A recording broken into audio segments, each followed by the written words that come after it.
Halo Scholarmate, pernahkah kamu penasaran terhadap sesuatu dan akhirnya mengurai informasi di dalamnya menjadi lebih rinci dan lebih dalam?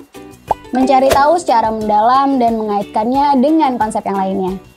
Pada bab ini, kita akan membahas keterampilan tersebut, yaitu berpikir analisis.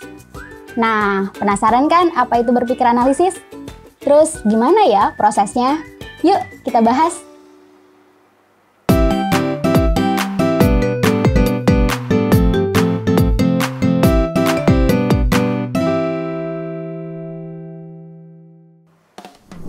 Berpikir analisis merupakan kemampuan untuk mengidentifikasi, memisahkan, dan membedakan.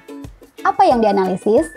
Bisa berupa soal latihan, konsep materi, pendapat, ataupun hipotesis. Selanjutnya, kita dapat memeriksa setiap komponen tersebut untuk melihat isinya, ataupun ada tidaknya kontradiksi. Dari serangkaian proses tersebut, kita dapat menarik suatu kesimpulan. Jenis keterampilan berpikir ini melibatkan data dari berbagai sumber untuk mencari sebab akibat dan menarik kesimpulan, atau menentukan jawaban secara tepat.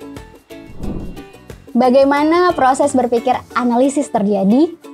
Yang pertama, kumpulkan informasi yang kamu butuhkan. Pengumpulan informasi diperlukan untuk membantu memetakan fenomena secara objektif. Penting untuk memperhatikan bahwa kamu menggunakan informasi yang terpercaya. Yang kedua, kenali masalah yang dihadapi. Mencari tahu alasan mendasar dari permasalahan tersebut, serta mencari tahu hubungan sebab akibat dari data yang dikumpulkan. Yang ketiga, menarik kesimpulan atau memberi solusi yang tepat. Contohnya, saat kamu akan menyelesaikan soal latihan fisika, kamu mengidentifikasi informasi apa yang diketahui dari soal, apa yang ditanyakan, dan jawaban apa yang ingin didapatkan, serta bagaimana cara menyelesaikan soal tersebut. Terus, gimana ya cara mengembangkan keterampilan berpikir analisis? Yang pertama, mengerjakan soal logika matematis. Soal matematika itu sangat terstruktur dan membutuhkan logika. Umumnya, seseorang akan menerima informasi dan dapat menggunakannya untuk menyelesaikan soal. Dengan begitu, keterampilan untuk mengidentifikasi informasi hingga menarik kesimpulan dan memberikan solusi akan terlatih melalui cara ini. Yang kedua, permainan strategi seperti bermain catur, Scrabble, Halma, dan lainnya. Bahkan, saat ini banyak tersedia secara online dan dapat kamu mainkan di mana saja dengan ponselmu. Yang ketiga, banyak membaca dan berdiskusi. Kamu butuh wawasan yang luas untuk bisa menganalisis dan mengidentifikasi suatu permasalahan. Yang keempat, perhatikan hal detail.